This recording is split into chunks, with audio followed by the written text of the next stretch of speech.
Why was she the only one who hadn't spoken at the briefing table? The voices around her filled the small, dimly lit room. Maps spread across the steel table, red lines and shifting markers illuminated by the projector's flicker. Men leaned forward, some tired, some restless, some joking just to mask the weight pressing down on them. She sat back, hands folded, eyes steady but silent. They thought her silence meant she had nothing to add. They didn't know it was the only way she could keep herself from breaking. The commander's voice cut through the low hum.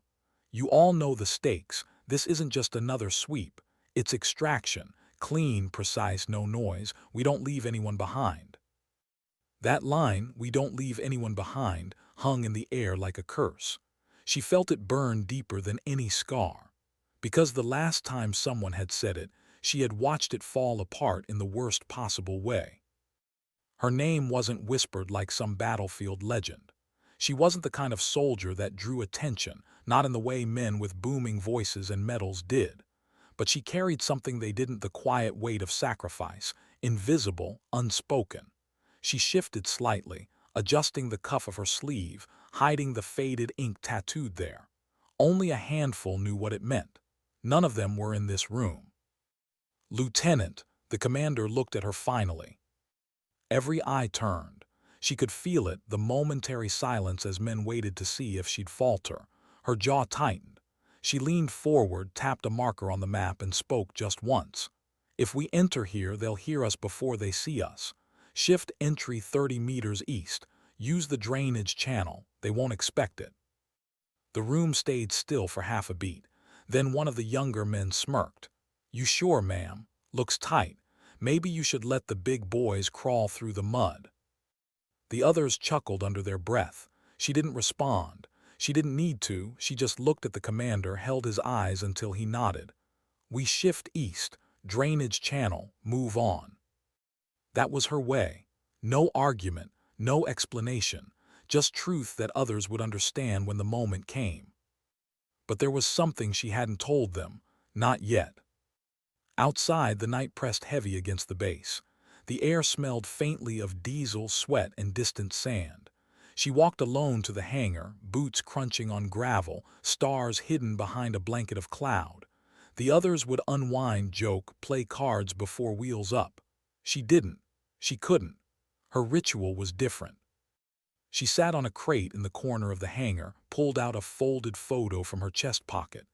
The edges were worn, the colors faded. A man in uniform, a boy beside him, smiling too wide for the camera. She stared at it quietly, tracing the outline of the boy's hand with her thumb. She never let anyone see the photo. If they asked, she'd just say it was nothing. But it wasn't nothing. It was everything. And it was the reason she never cried. Tears were useless in her world. The mission was the only way she could honor them, the only way to burn the pain into something useful. Can't sleep either. She looked up. A figure leaned against the steel doorframe. Corporal Jensen, young, sharp-eyed, with that mix of cocky and kind that made him liked by everyone. He held a mug of coffee, steam curling in the dim light. I don't sleep much before ops, she said simply. Same. He took a sip, then nodded at the photo she quickly folded back into her pocket. Family. Her chest tightened. She gave the faintest smile, something like that. He didn't push, and for that she silently thanked him. When the engines roared hours later, the world narrowed into sound and vibration. The helicopter blades tore the sky apart, deafening, drowning every thought. The men around her strapped in, checked gear, muttered half prayers. She sat motionless, eyes closed, hands gripping the edge of her seat. She counted breaths in, out, steady, calm. Then, like a whisper beneath the thunder, memory crept in. Another helicopter, another night, screams over the radio, smoke trailing like a ghost across the horizon, her hands pressing against blood, warm and unstoppable as someone begged her not to let go. She had promised. She had sworn. And then the promise had shattered in her palms. The mission tonight was supposed to be simple. A high-value target extracted from a hostile town on the edge of nowhere. But missions never stayed simple. She knew that better than anyone. They touched down hard, skids grinding against stone. Dust exploded around them. The team fanned out, weapons raised, boots pounding on broken pavement. She moved with them, silent, precise. Every corner checked, every shadow measured. "Channels here," she whispered, pointing. They slid into the drainage tunnel, darkness swallowing them whole. The stench of stagnant water filled their lungs. Every step echoed too loud. Every breath felt like it would give them away. Then it came, the first sound. A shout above them, muffled but close. The enemy had heard something. Maybe not much, but enough. "Move faster," she urged, voice low but steady. They pushed through, emerged into the courtyard of a half-ruined compound. Walls crumbled. Doors hung loose. Somewhere inside was the man they had to pull out alive. Somewhere inside were the people who would kill them all to stop it. The commander raised a fist. The squad froze. Silence wrapped around them like a noose. Then slowly she felt it, the hairs on the back of her neck rising, eyes watching from the dark. She raised her rifle, sight sweeping across broken windows. Nothing, just emptiness. But emptiness could kill. "Clear left," Jensen whispered, peeling off. Two others followed right. She took the center, rifle steady, heartbeat louder than the silence. Step by step, she entered the building. Dust swirled in her flashlight's beam. The smell of burned wood and old blood clung to the air. And then she saw him. A man bound to a chair, head slumped forward, face bruised and bloodied, still alive, barely. But as she moved closer, her gut twisted. Something was wrong. The ropes weren't pulled tight. His breathing was too steady. She raised a hand. "Wait." Too late. The body slumped sideways, and the room exploded with light. Not real light, flashbang, white-hot, searing the dark, shattering sound into a ringing void. She dropped instantly, instincts burning faster than thought. Shadows erupted all around. Shouts. Gunfire. The mission had just become something else. Pinned behind a collapsed wall, she pressed her back to the stone, heart racing, breath ragged. The man on the chair was bait, a trap. She closed her eyes for a split second, forcing calm. Not panic, not fear, just control. That was her strength. That was what they didn't see in the briefing room. And through the chaos, one thought cut deeper than the rest. "We don't leave anyone behind." The words echoed. This time she swore it wouldn't end the same. How many times could one life be shattered before it stopped breaking? She didn't have the answer. Not tonight. Not crouched behind a wall while gunfire chewed through plaster inches from her head. The trap had sprung, and every instinct told her this was about survival. But survival wasn't her mission. Extraction was. And extraction meant holding, moving, enduring. "Contact east wall." Jensen's voice cracked through the comms, sharp, desperate. Her rifle snapped up, sight catching a figure darting between shadows. She fired once. A burst of stone. Silence. The figure dropped.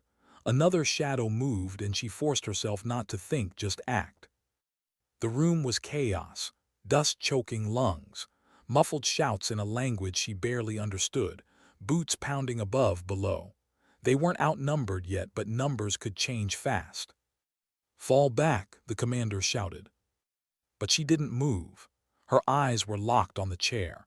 The man tied there was still breathing, still alive. Maybe he had been bait. Maybe the whole thing was staged. But if he was real, if he was who they'd come for, leaving him wasn't an option. She could almost hear a voice in her head, not the commander, not Jensen, but one from years ago.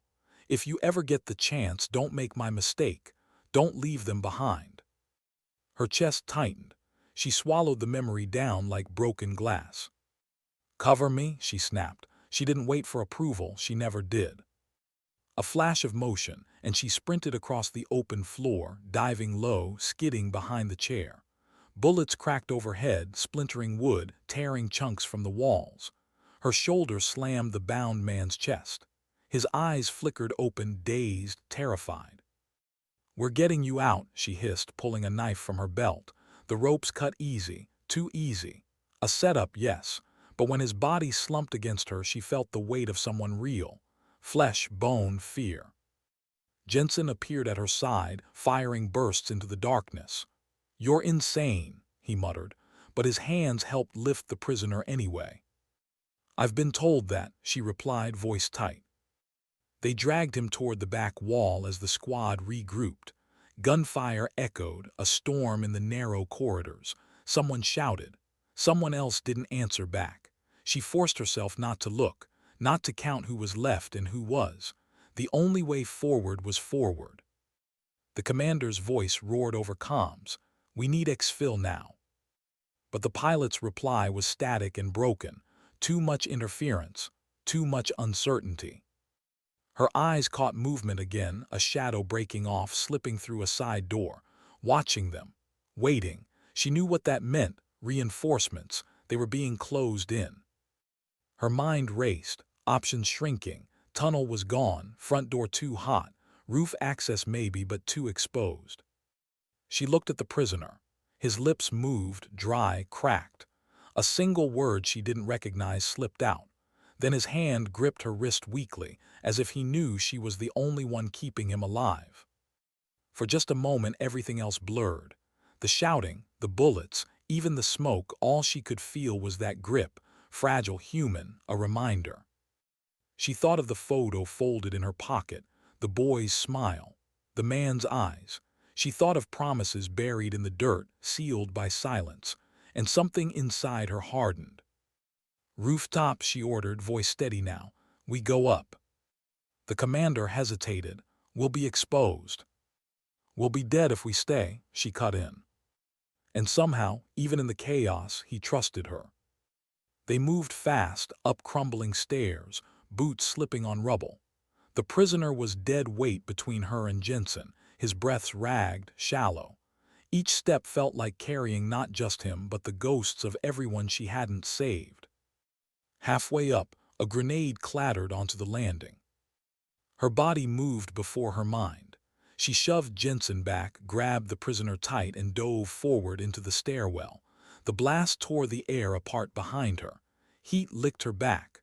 Shrapnel sliced across her shoulder. The world rang empty for a moment, ears deaf to everything but her own heartbeat. When sound returned, it was Jensen's voice, raw with panic. "Lieutenant, you okay?" She pushed herself up slowly, teeth clenched against the sting. The prisoner groaned. Alive, she nodded once. "Move." On the roof, the night air hit hard and cold. Moonlight cut sharp angles across the ruined town. In the distance, shadows shifted, enemy fighters closing fast. Too many. Her rifle was up again, firing short, controlled bursts. Each shot echoed across the rooftops. Each target fell, but for every one, another appeared. The commander barked into comms again, calling for extraction. No answer, only static. And then faint at first, then louder, the thrum of rotor blades. Relief swept the squad, hope flickered, a bird was coming in. But her stomach sank, too fast, too heavy, not their bird. Spotlights blazed, gunfire rained down from above, enemy chopper, not salvation, damnation. They scattered, diving for cover behind broken walls and air vents. Stones shattered under the barrage. Heat scorched the air. She pressed the prisoner against the roof's low wall, shielding him with her body. Every instinct screamed at her to fire back, to fight, but her magazine was running dry. And even if she had all the ammo in the world, a lone rifle wasn't enough against the storm tearing the sky. Her eyes darted across the roof, searching. Options, anything. That's when she saw it. A flare gun, half buried under rubble, left behind by some long-dead fighter. Her fingers closed around it before she could think. She snapped it open, loaded the single round, and fired straight into the night. The flare cut across the darkness like a scream, red, burning, defiant. The enemy chopper swerved, spotlight swinging toward her. She knew she'd just painted a target on herself. But the flare wasn't for them, it was for her people, a beacon, a call, a reminder. Seconds stretched. Bullets tore the rooftop apart. She stayed low, pressing herself against the stone, shielding the prisoner. Every beat of her heart felt like it might be the last. Then faint, distant but real, another sound. A second bird, this one familiar, this one theirs. Raven inbound. The pilot's voice cracked through comms at last. Her chest loosened just slightly, but relief was dangerous. Too early. The enemy still rained fire. Her squad was pinned, and there was no clear landing zone. The commander shouted, "We hold until they can get close. No one falls back." She reloaded her last magazine, slid it into her rifle, and met Jensen's eyes. His face was pale, streaked with sweat, fear written in every line. "Think we're making it out?" he asked, half a laugh, half a plea. She looked at him, then at the prisoner, then down at her own shaking hands. "We don't leave anyone behind," she whispered. It wasn't just an answer to him. It was a promise, one she'd already broken once, one she refused to break again. But promises demanded cost. She knew that, she always had. As the second helicopter drew closer, slicing through the night, her mind drifted just for a moment to that photo in her pocket.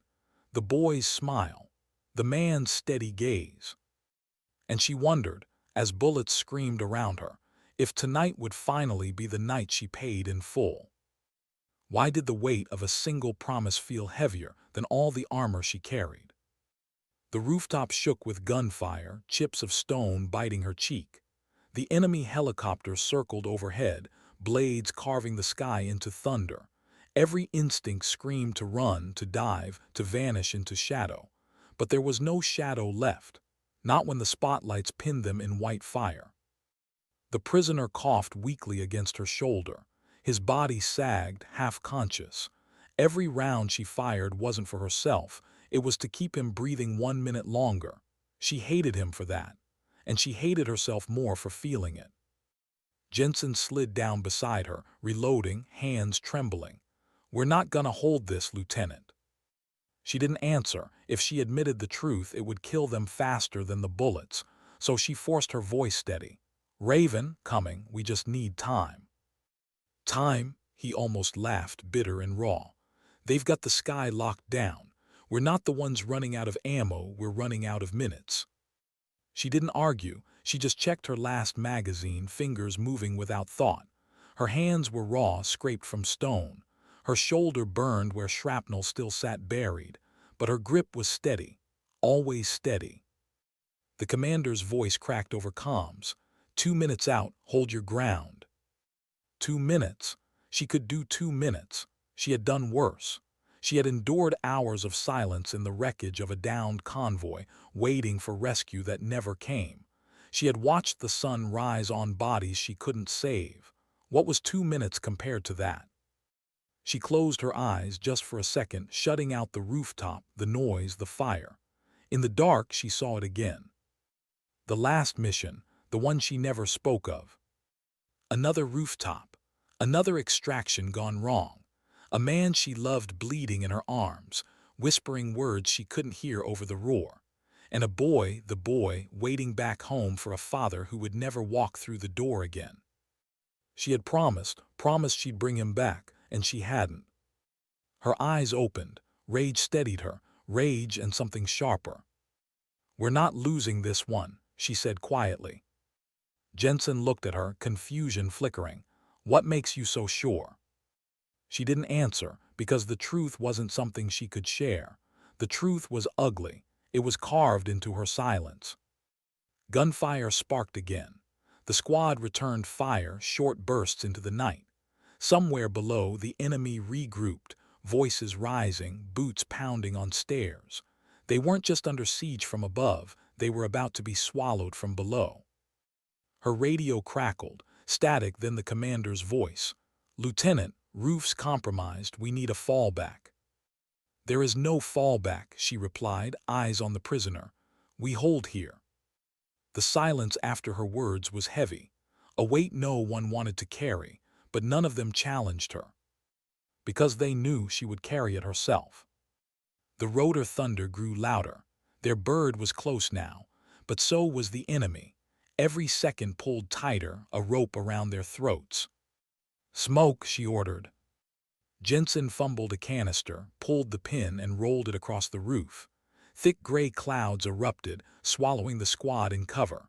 For a moment, the spotlight above lost them. The enemy fire slowed, confused. That was all she needed. She grabbed the prisoner's arm, hauled him upright, and moved. Not waiting, not asking, just moving. "Lieutenant," Jensen called after her. "Cover me." Her boots pounded across stone, slipping on rubble. The prisoner staggered, half-dead weight, but she refused to let him fall. Every step burned. Every breath seared her lungs. But she didn't stop. Because stopping wasn't an option, not this time. The helicopter appeared through the smoke at last, black silhouettes slicing the clouds. Ropes dropped, swinging.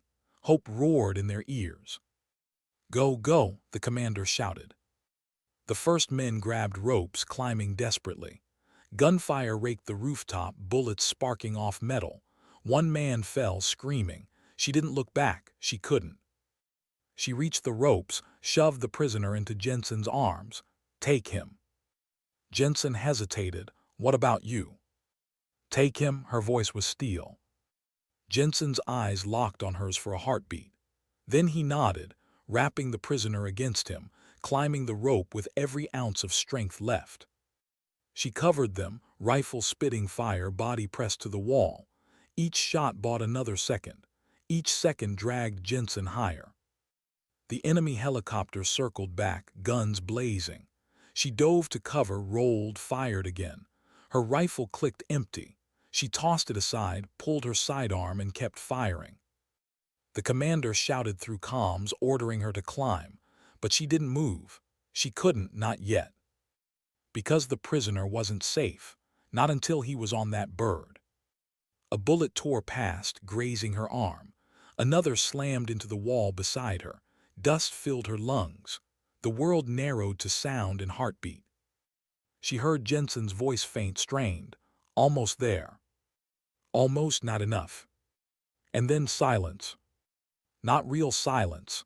The kind that comes when your ears are too full of noise to hear anymore. Her pistol shook in her hands. She squeezed the trigger again. Nothing. Empty. The enemy stormed the stairwell, shouts rising closer. The rooftop was seconds from falling. She looked up. Jensen was pulling the prisoner into the bird. The rope dangled, close, reachable. Her legs trembled. Her body screamed to climb. But her eyes stayed fixed below. The stairwell, the enemy pouring through. If she climbed, they'd shoot the bird down before it cleared the rooftop. If she stayed, she could buy them the time to escape. It wasn't even a choice. It had been decided years ago, on another rooftop with another promise broken. She pulled the last grenade from her vest, cold metal in her hand. Her lips trembled just once. No tears, never tears. "Go," she whispered into the comms. The commander's voice cracked, desperate. "Lieutenant, don't." "Go." She stood tall, facing the stairwell as the first enemy soldier burst through the smoke. His eyes widened, just for a second, at the sight of her standing there. Then she pulled the pin. The rooftop vanished in fire. The helicopter rocked with the blast. Jensen clung to the prisoner, heart in his throat. He turned, searching the smoke below for any sign of her. There was none. The commander's face was stone, jaw tight, eyes burning but dry. Jensen wanted to scream, to demand they go back, but even he knew what she had done. She had given them time. She had given them escape. And she had burned herself into the mission, into memory, with a sacrifice no one would ever see. The bird pulled away, rising higher, leaving the fire behind. And on the rooftop in the ashes, her silence lingered. Not a martyr's cry, not a hero's song, just silence. The kind of silence that cut deeper than any wound. The courtyard had become a stage, and Elena Torres found herself at its center, whether she wanted to or not. The colonel's humbling wasn't just whispered about anymore. It was the only topic of conversation across the entire base.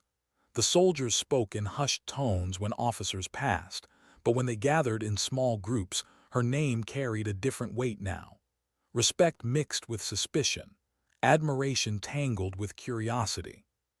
Some called her brave, others called her reckless, but everyone agreed on one thing: Captain Torres was no longer invisible. The Watchers. That afternoon, Elena crossed the open courtyard under a heavy sun. She had just finished another grueling round of drills, pushing her unit through obstacle courses until mud clung to their boots like an extra layer of skin. She carried her gear slung over one shoulder, sweat streaking down her face, when she realized she wasn't walking alone. Not literally, no one dared to walk beside her yet. But the courtyard had eyes. Everywhere she turned, soldiers paused mid-task. A group cleaning rifles slowed their movements. A trio refilling water jugs lowered their voices. Even the mess hall line, usually a noisy collection of laughter and groans, went unnaturally quiet as she passed. It wasn't hostility, it was scrutiny. The kind of scrutiny a soldier only got once they had done something that rippled far beyond their rank. Elena forced her shoulders back and kept walking. She hated attention. She hadn't snapped the colonel's arm for recognition. She had done it because he crossed a line. But now, that single moment had lit a fire under the entire garrison. The base was a place where hierarchy mattered more than air itself. A colonel was untouchable. Captains were meant to obey, not challenge. And yet, she had broken the rule everyone lived under. Now some soldiers looked at her with something like gratitude, others with fear, and others still with something she couldn't yet name. The confrontation. Captain Torres. The voice came sharp from her left. She turned to see Major Caldwell, tall, broad-shouldered, his crisp uniform untouched by dust or sweat. He had been the colonel's shadow for years, one of his most loyal officers. Elena stopped, tightened her jaw, and saluted. "Major." Caldwell returned the salute, but his stare lingered like a blade pressed too close. "You've made quite the impression." "I didn't intend to," she replied evenly. "That's the problem," Caldwell said, stepping closer. "Intent doesn't matter. Actions do, and your actions have put this base on edge." Elena kept her voice calm, measured. "With respect, sir, discipline cuts both ways. The colonel crossed a line. You simply broke his arm in front of nearly 300 soldiers," Caldwell snapped, his voice low but dangerous. "Do you have any idea what kind of chaos that invites?" Elena didn't flinch. "With respect, sir, it invites accountability." The air between them thickened. A small circle of soldiers had slowed their pace, pretending to busy themselves while their ears strained for every word. Caldwell noticed them and narrowed his eyes. "This isn't over," he said finally, his words clipped like gunfire. "You may have impressed the rank and file, but don't mistake whispers for power. Officers above you are already deciding your future." Elena's grip on her gear tightened. "Then let them decide it to my face." Caldwell studied her for one more second before turning away, his boots striking the ground like a drumbeat of warning. The weight of silence. That night, Elena sat on her bunk long after lights out, the barracks quiet except for the occasional creak of bed springs and the faint snore of exhausted soldiers. She replayed Caldwell's words in her mind. "Officers above you are already deciding your future." It was true. Her fate wasn't in her hands anymore. She had crossed a threshold she couldn't retreat from. Either the higher ranks would crush her to make an example, or the soldiers who had witnessed everything would stand behind her, and the upper brass would be forced to think twice. But both roads carried risk. Elena leaned forward, elbows on her knees, and stared at the floor. For years she had lived by one rule: endure quietly, fight only when necessary, and keep her unit alive. That was enough. Now she wasn't sure it was. The unexpected visit. The door creaked open. Footsteps entered the barracks.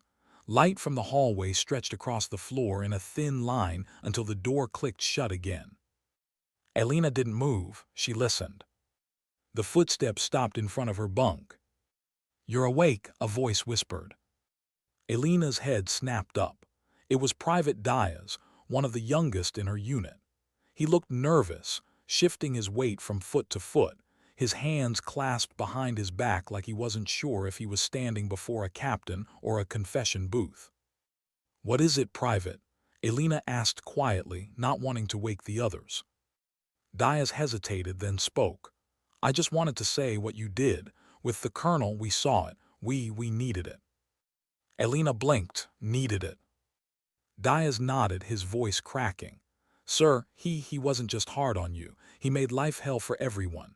He punished soldiers for breathing wrong. He treated us like dirt. No one dared speak up, but you," he swallowed hard. "You showed us he wasn't untouchable." Elena felt something shift inside her chest. For years, she had believed that protecting her unit meant shielding them quietly, absorbing the blows herself. But Diaz's words carried something she hadn't expected: relief, hope. She studied him, his youthful face half lit by the dim glow of the corridor light seeping under the door. He looked younger than his uniform made him seem, too young to already carry fear in his shoulders. "Get some rest, Private," she said gently. "Yes, ma'am." Diaz straightened, saluted in the dark, and slipped back to his bunk. Elena lay back slowly, staring at the ceiling. Her thoughts churned long into the night. She realized something dangerous. Whether she wanted it or not, soldiers had started to look at her differently, not just as their captain, as their shield, as their voice. And if enough of them believed it, even the highest officers couldn't silence it. The courtyard test. The next morning, the sun beat down mercilessly as the entire garrison assembled in the courtyard for inspection. Rows of soldiers stood shoulder to shoulder, boots lined like clockwork, rifles glinting under the light. The colonel was absent, still recovering, but Major Caldwell stood in his place, his jaw locked, his gaze sweeping the formation with cold precision. Elena stood in front of her company, her posture straight, her eyes forward. She could feel Caldwell's stare cutting toward her every few seconds, daring her to falter. When the inspection reached her unit, Caldwell stopped. He walked slowly down the line, his boots echoing against the concrete, his voice sharp as he barked at soldiers for dust on their boots or wrinkles in their uniforms. He was punishing them for perfection that didn't exist. Then he stopped directly in front of Diaz. "You," Caldwell said, "step forward." Diaz obeyed, swallowing hard. "Your rifle," Caldwell demanded. Diaz handed it over. Caldwell inspected it with exaggerated slowness, running his finger along the barrel, checking for non-existent flaws. Then, with deliberate cruelty, he dropped the rifle to the ground. The clang of metal echoed across the silent courtyard. "Unacceptable," Caldwell barked. "You dishonor your company with negligence." Diaz froze, his face pale. Elena's chest tightened. She recognized the tactic instantly. Caldwell wasn't punishing Diaz. He was testing her, waiting to see if she would intervene, if she would break formation, if she would reveal the defiance he already suspected burned beneath her calm exterior. The entire courtyard seemed to hold its breath. Soldiers who had witnessed the colonel's humiliation now stared at Elena, waiting. Would she stand silent? Or would she step forward again? Her heart pounded. She could feel the weight of every gaze pressing against her skin. And then she moved. The rifle clanged against the concrete like a challenge. Silence rippled across the courtyard, thick and suffocating. Soldiers froze in formation, not daring to blink, because everyone knew Major Caldwell wasn't really testing Private Diaz. He was testing Captain Elena Torres. Diaz's hands trembled at his sides, his face pale. The humiliation burned in his eyes, but he stood stiff, afraid that if he bent to pick up the rifle, Caldwell would make the punishment worse. Caldwell's gaze slid deliberately toward Elena, though he didn't move his head, a predator waiting, daring, inviting her to cross the line. Elena's pulse thundered in her ears. She could feel two wars raging inside her chest. One told her to stay silent, do nothing, let Diaz endure the cruelty, survive the day and keep her position. That was the safe choice, the military choice. The other screamed louder, this isn't about you anymore. She thought of Diaz's late-night confession. She thought of the whispers in the barracks. She thought of the way every soldier now watched her like she carried their hope in her hands. And she realized that whether she wanted to or not, she did. Breaking formation. Her boots echoed as she stepped forward, one stride, then another. The courtyard gasped. Soldiers' eyes widened. Caldwell's smirk twitched, almost imperceptibly, as if he'd been waiting for this exact moment. Elena stopped directly between Diaz and Caldwell, her shoulders squared, her voice cutting through the heat-soaked air. "Sir," she said sharply, "Private Diaz's rifle meets inspection. There's no flaw to correct." Caldwell's expression hardened. "Return to your place, Captain." "With respect, Major," Elena said, her tone unwavering. "Humiliating soldiers in front of the entire garrison does not instill discipline. It instills fear, and fear breeds hesitation in combat." The silence deepened. Soldiers shifted imperceptibly, their eyes locked on her, on him, on the dangerous line now drawn in the courtyard. Caldwell stepped closer, his face inches from hers, his voice low enough that only she and Diaz could truly hear. "You've already overstepped once, Captain. Are you so eager to end your career?" Elena didn't flinch.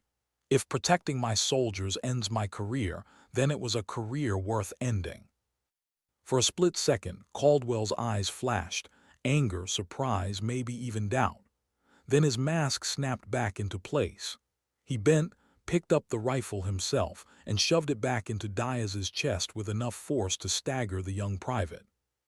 "Clean it again," Caldwell barked, then turned on his heel. The inspection resumed, but the air was forever changed. The ripple. When inspection finally ended, soldiers dispersed into groups, whispers flowing like wildfire. Some stole glances at Elena as they passed, eyes shining with something unspoken. Others avoided her gaze entirely, afraid of being associated too closely. Diaz lingered. He opened his mouth to speak, but Elena cut him off with a firm shake of her head. "Not here, Private." He nodded quickly and moved on. Elena stood alone in the courtyard for a moment, staring at the ground where the rifle had fallen. She knew what she had done. She had publicly challenged not just Caldwell, but the entire system of silent obedience that kept the base running. It wasn't just defiance, it was a declaration. And declarations had consequences. Caldwell's shadow. That evening, as the sun dipped below the horizon and painted the sky in bruised shades of purple, Elena was summoned. The message was short, handwritten, delivered by a runner who didn't meet her eyes. "Report to command office, 1900 hours, Major Caldwell." Her chest tightened as she folded the slip. This wasn't a formal summons. No signatures, no seals, no official paperwork. That made it worse. It meant Caldwell wanted her alone. The office. The command office smelled of leather, stale coffee, and power. Caldwell stood behind the colonel's desk, hands clasped behind his back, the fading light casting sharp shadows across his face. "Captain Torres," he said, not looking at her immediately, "you enjoy spectacle, don't you?" "I enjoy fairness, sir," Elena replied, standing rigid. Caldwell finally met her gaze. "Fairness doesn't win wars. Obedience does. You think you're protecting your soldiers, but what you're really doing is undermining the very structure that keeps them alive." "With respect, sir, blind obedience kills just as fast," she countered. "A soldier who fears his commanding officer more than the enemy is already lost." Caldwell's lips curled in something that wasn't quite a smile. "Do you hear yourself, Captain? That's not discipline. That's insubordination wrapped in pretty words." Elena's hands curled into fists at her sides, nails biting into her palms. She wanted to argue, to spit the truth in his face, that soldiers weren't machines, that leadership was earned, not beaten into submission. But she forced herself still. Caldwell studied her for a long moment, then leaned forward over the desk. His voice dropped to a whisper, venomous and deliberate. "Mark my words, Tors. You may have the men's admiration, but admiration is fickle. The moment I decide you're a liability, you'll be gone, quietly, permanently." Elena held his gaze, her pulse a steady drum. "If that's the path you choose, sir, then you'll prove me right." Caldwell's eyes narrowed. For the first time, a crack appeared in his armor, not weakness but frustration. She had not broken. "Dismissed," he growled. Elena saluted, turned sharply and walked out. Her spine was rigid, her breath steady, but inside a storm raged. The night before. That night the barracks buzzed with unease. Soldiers spoke in low voices, the kind of murmurs that carried secrets like smoke. Elena lay on her bunk, staring at the ceiling again, her body aching from drills and tension alike. Diaz's words echoed in her mind. "You showed us he wasn't untouchable." Caldwell's threat followed close behind. "The moment I decide you're a liability, you'll be gone." She was walking a razor's edge. One misstep and she wouldn't just fall, she'd take her entire unit with her. But even knowing that, something inside her had shifted. She wasn't sure she could ever go back to silence again. The rallying spark. At dawn, when reveille blared and the courtyard filled again with bodies and boots, something unexpected happened. As Elena led her company into formation, Diaz glanced at her, and then, without hesitation, straightened with sharper precision than ever before. His movements were crisp, defiant in their perfection. Another private mirrored him, then another. Soon, the entire company moved as one, sharper, stronger, as if they weren't just following orders but making a statement. Elena's chest tightened as she realized what was happening. This wasn't coincidence. This was loyalty, silent but unshakable. Caldwell noticed too.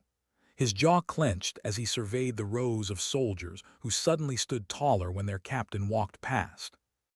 And in that moment, Elena understood the truth. It wasn't about a broken arm. It wasn't about a dropped rifle. It was about who the soldiers believed in. And the courtyard had chosen. Ending Part 5. But loyalty was a dangerous currency. The higher the soldiers lifted her, the harder the fall if Caldwell struck back. And she knew he would. It was only a matter of time. As the sun rose higher, painting the courtyard in relentless light, Elena felt the weight of both fear and hope settle across her shoulders. For the first time in her career, she wasn't just a captain. She was something more. A symbol.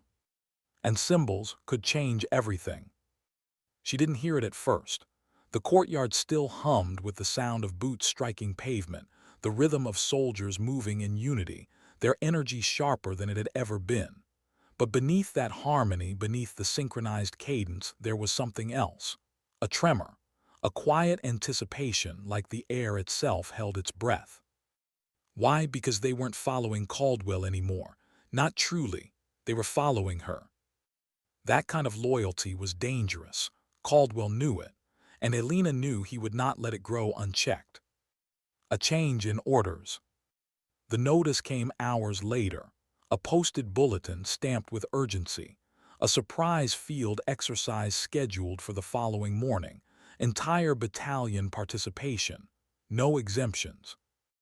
At first glance, it looked routine, just another grueling test under Caldwell's iron grip. But Elena knew better. She could read between the lines. This wasn't training. This was strategy. Caldwell wasn't going to reprimand her in an office again. He wasn't going to wait for whispers to fade. No, he wanted to break her where everyone could see. And he would use the exercise to do it. Whispers in the dark. That night the barracks buzzed. Soldiers exchanged uneasy glances, their conversations clipped, cut short when Elena walked by. She caught fragments. Field test, no margin for error, Caldwell watching. She tried to steady them with presence alone, walking among them, asking about their gear, their readiness. But the truth was, she felt the same dread they did. Her bunk creaked as she sat down, rubbing at the knot tightening in her shoulder. The memory of Caldwell's voice returned like a splinter beneath her skin. "The moment I decide you're a liability, you'll be gone." She exhaled slowly. Maybe tomorrow was that moment. And yet there was no fear in her chest now, only a heavier kind of resolve. Whatever Caldwell had planned, she would not let her soldiers be pawns in his game. If he was going to come for her, she'd meet him head-on. The field. Morning arrived with a cold wind and low clouds bruising the horizon. The exercise ground stretched wide, rolling hills, scattered cover, and the metallic sting of expectation in the air. Caldwell stood before the assembled battalion, his posture rigid, his tone clipped. This exercise will test unit cohesion under pressure. Speed, precision, and obedience will determine success. Those who falter will not be forgotten. His eyes swept across the ranks but lingered, unmistakably, on Elena.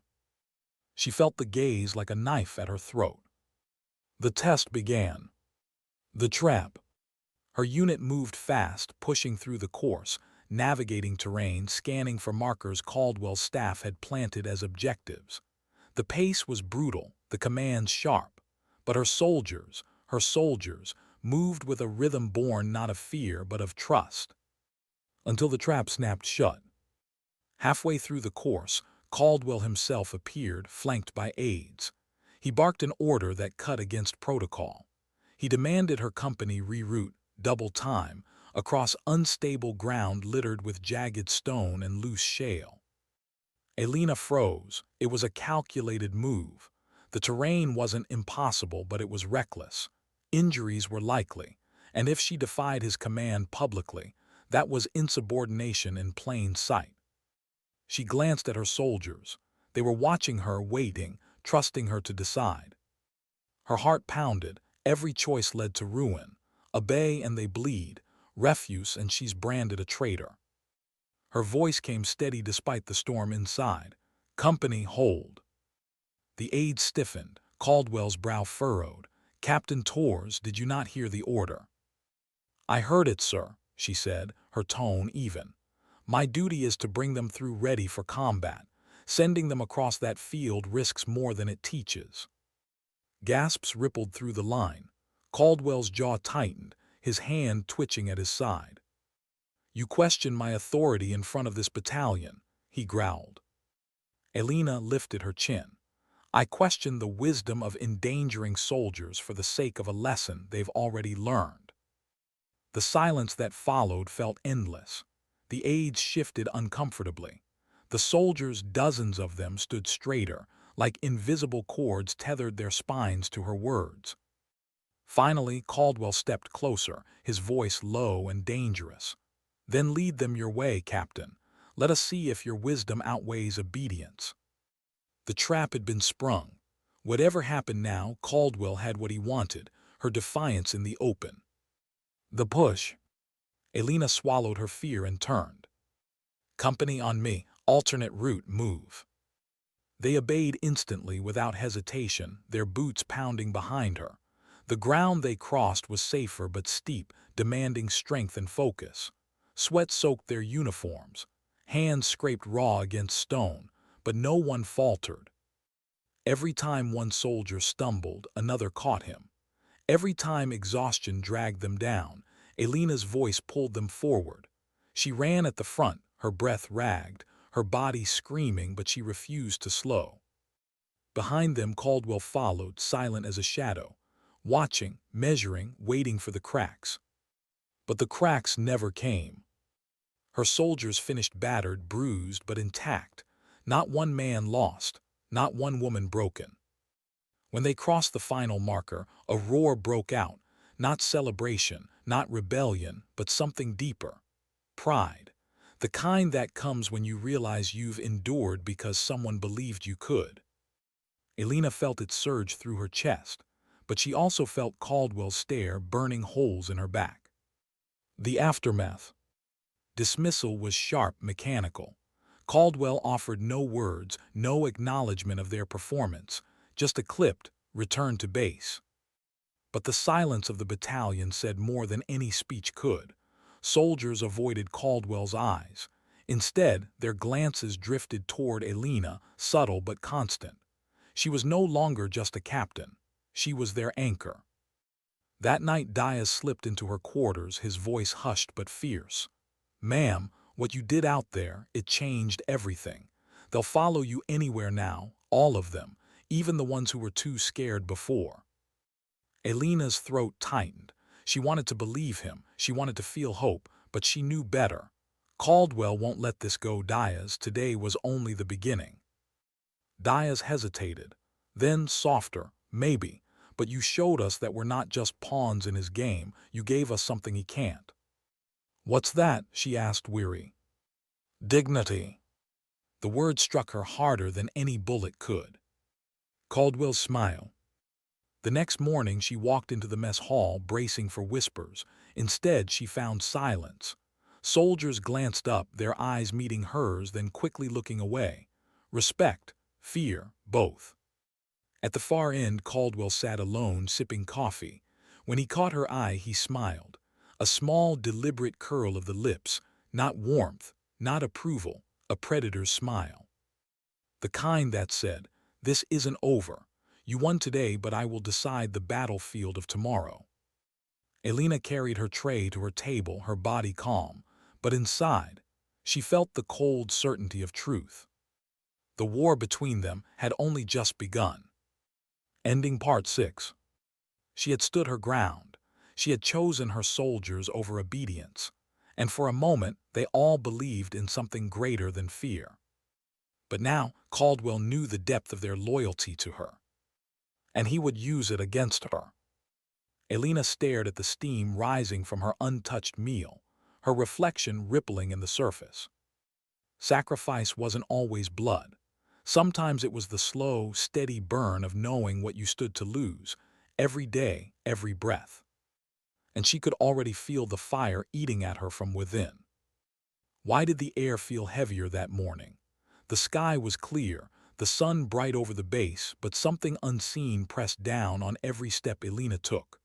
Soldiers nodded to her, some subtle, some defiant in their clarity, but all carried the same question in their eyes. What would Caldwell do next?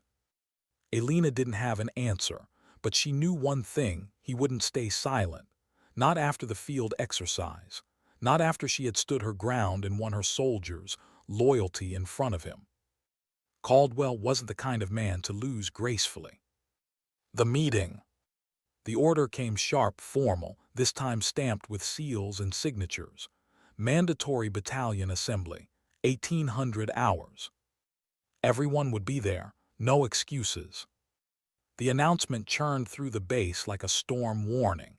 Men and women polished boots, sharpened creases in uniforms, but beneath it all their voices whispered, "This is it. This is where he makes his move." Elena kept her face neutral, but inside her chest a war raged. Every instinct screamed to prepare, to brace. But how do you prepare for a weapon you cannot see? The stay. At dusk, the battalion gathered in the open square. Rows upon rows of uniforms, the air thick with discipline and dread. The flag caught the fading light, snapping in the wind like a silent drumbeat. Caldwell stood on the platform, tall, commanding, every line of his body exuding power. He let the silence stretch until it hurt. Then his voice boomed, steady and sharp. "Discipline," he said, "obedience. These are the pillars that keep an army alive. Without them, units crumble, missions fail, soldiers die." He paused, his eyes sweeping the battalion before locking deliberately on Elena. And when one officer forgets this truth, when personal pride outweighs chain of command, it endangers us all. Murmurs rippled through the crowd. The words weren't vague. They were arrows, and every soldier knew exactly who they were aimed at. The accusation. Caldwell raised a folder thick with papers. He flipped it open like a judge unveiling evidence. Reports have crossed my desk, repeated defiance, breach of protocol, a captain placing her own judgment above command directives. He let the words hang, then slammed the folder shut. Captain Elena Torres stepped forward. The world narrowed. Her body moved before her mind could catch up, boots striking the pavement, each step echoing louder than the last. She stopped before the platform, spine straight, heart pounding against ribs that felt too fragile to contain it. Caldwell's gaze bore into her. Do you deny it? Every eye in the square pinned her in place. Her soldiers, her unit, the same men and women she had fought to protect. She could deny it. She could bend now, offer the words Caldwell wanted, and maybe he would let her keep her rank, her place. Maybe he'd even let the whispers die. But denial would erase everything. All the nights Diaz had found courage because of her. All the moments her soldiers had stood taller, sharper, prouder, because she dared to tell them they mattered. So she breathed slow, steady, and said, "No, sir, I do not deny it." The square gasped. The verdict. Caldwell's voice cut like steel. Then by authority vested in me, effective immediately, you are relieved of command. Rank suspended pending tribunal review. The words hit harder than any bullet. Relief of command, suspension of rank, in front of every soldier. Her chest tightened, but she forced herself still, her face unreadable. She would not give him the satisfaction of seeing her break. Caldwell turned back to the battalion. Let this serve as reminder. The chain of command is absolute. Disobedience is not valor. It is poison, and poison must be cut out. He dismissed the assembly with a wave. Soldiers broke formation, their boots scraping against pavement, their voices hushed. Elena remained rooted in place, the echoes of his words burning in her ears. The walk. She left the square last, alone. Each step felt heavier than the one before. Her uniform carried no weight of command anymore, just the hollow ache of absence. Whispers followed her down the corridors, but no one dared speak aloud. She reached her quarters, closed the door, and let the silence collapse around her. Her hands trembled as they pressed against the desk. Her reflection stared back from the small mirror above it. For the first time in years, she didn't see an officer. She didn't see the captain her soldiers looked to for strength. She saw only herself. And in that reflection, she saw the cost. The visit. A knock broke the silence, quick, urgent. She opened the door to find Diaz, his face tense. "Ma'am, Captain, I mean," he stopped, breath catching. "We heard what happened, but you need to know it doesn't matter, not to us." Her throat tightened. "Diaz." "No," his voice shook, but his eyes blazed with conviction. "You gave us something Caldwell never could. You gave us a reason to believe we mattered beyond being numbers in formation. They can strip your rank, but they can't strip what you gave us." Tears threatened, hot and sharp, but she held them back. She forced her hand steady as she gripped his shoulder. "Don't let them punish you for standing by me. Protect yourself. Protect the others." Diaz shook his head. "We're already with you, ma'am, whether Caldwell likes it or not." The words pierced deeper than any order ever had. Loyalty, true loyalty, born not of fear but of choice. Caldwell's warning. The following morning, Caldwell summoned her again, not to the office, to the edge of the training ground where the earth smelled of dust and sweat. He waited until they were alone, until no ear could overhear, then said flatly, "You should have bowed when you had the chance." Elena kept her eyes on the horizon. "And teach them that dignity is worthless." "Dignity doesn't win wars," Caldwell snapped. She turned then, meeting his glare with a calm he could not shake. "No, but it's the only reason worth fighting them." Caldwell's face hardened. For a flicker of a moment, something passed in his eyes, not anger, not even hatred, something colder, a calculation. And Elena knew, this wasn't over. Stripping her rank was only the first step. His real move hadn't yet arrived. The silence that spoke. That night she walked the courtyard alone. The sky above was black velvet, pricked with stars. She tilted her head back, letting the chill night air sting her lungs. No uniform could define her now. No rank could protect her. She was stripped, burned down to the bone. But in the quiet, she realized something else. Her sacrifice wasn't the suspension of rank. It wasn't even her career. It was knowing she could not shield them from what came next. Knowing she had lit a fire in her soldiers' hearts, and Caldwell would try to snuff it out. And she would have to decide how far she was willing to go to keep that flame alive. Ending Part 7. Her tears never showed. Not here. Not now. She had taught herself long ago that pain must be swallowed, pressed deep into the marrow where no one could see. But as she stood beneath the stars, alone in the courtyard, her sacrifice burned hotter than any wound. It wasn't her life she'd lost. It was the shield she had built for others. And now she would have to decide whether to fight on without it. And the question that haunted her was simple. Would the cost be worth it? Why did the hangar fall so quiet? No alarms, no footsteps, only the sound of rain striking tin like a heartbeat that had slowed to almost nothing. Her name had been whispered in fragments across operations, reports, and conversations no one admitted to having. She had been the one in the shadows, the one sent forward while others stayed behind. And now, she was the one whose absence filled the room heavier than her presence ever did. The others stood in silence around a steel table where her rifle lay dismantled. It wasn't just a weapon anymore. It was a story. Each scratch on the barrel, each smudge of oil, each threadbare mark on the sling, all of it carried the weight of choices she had made when no one else stepped forward. But where was she? That question lingered unspoken because they all knew the answer. She was gone, not lost to the mission, not captured, not even buried beneath stone or sand. She had walked into the fire so someone else didn't have to, and in doing so she had left no body to recover, no ceremony to mark her, just silence. Yet silence sometimes carries louder than gunfire.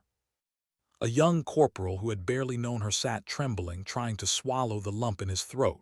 He remembered how she once pressed a canteen into his hand when he thought he'd collapse on a march.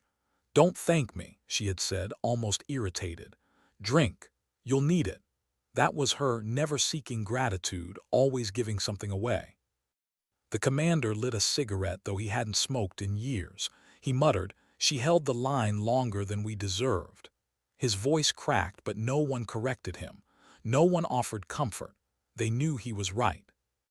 And in the corner of that hangar, untouched and folded, lay the last letter she had written. No one had opened it. They weren't sure if it was addressed to her family, to command, or maybe to no one at all. Maybe it was for whoever finally had the courage to break the seal. Outside, the rain eased. The air smelled of iron and smoke, like a battlefield after the fire has gone out. What had driven her to this end? Some said it was loyalty. Others said it was duty. But those closest knew it was something quieter, something not written in any code of conduct. It was the memory of a promise she had made, long ago, to someone whose face she never spoke of. A promise that no one else would have to bleed for the same reason she once did. That promise had carried her through every march, every shot fired, every night staring into the dark wondering if morning would come. It was the reason she had stepped forward when everyone else froze. It was the reason her sacrifice burned deeper than any wound could. Because wounds heal, promises don't. The unit packed up slowly, each man and woman careful with her things. No one rushed. No one spoke loudly. It was a kind of reverence, the only ceremony she would ever get. Her rifle was oiled and wrapped, her tags placed in a pouch, her boots tied neatly together. When they finally carried her things out into the light, the sun broke weakly through the storm. Dust rose where their boots struck the ground. The world went on, trucks moved, radios cracked, orders barked. But for those few who had served beside her, time would never feel the same. Because they carried something else now. Not just her gear, not just her memory. They carried the weight of knowing what true sacrifice looked like, not the kind written in medals or carved on walls, but the kind no one ever saw until it was too late. And when night came and the fires burned low, someone finally opened her letter. It was short, barely a page. Don't mourn me, don't let silence eat you alive. Use it. Use what I left behind because it isn't mine anymore. It's yours. If you make it home, remember, it wasn't because you were lucky. It was because someone once stood where you didn't want to. That's the only way anything survives. That's the only way it means something. No one spoke for a long time after the words were read. The letter passed from hand to hand, creased and damp with fingerprints. No one dared keep it. It belonged to all of them, and yet to none. Later, as the camp settled into uneasy sleep, a single rifle shot echoed in the distance. Not from battle, from tradition. A salute not ordered, not sanctioned, fired by a soldier whose face no one saw. Just a single crack of sound, swallowed by the night. Her story ended where it began, in silence. No parades, no speeches, only a void shaped like her absence. And yet, in every march step, in every hushed order, in every soldier who felt the sting of fear but kept moving anyway, there she was. Not as a ghost, not as a legend, but as the quiet strength that held them when nothing else could. Her tears had never shone, but her sacrifice, it burned deeper than any wound. And sometimes dignity doesn't speak. It simply acts. And then it disappears, leaving only silence heavy enough to last a lifetime.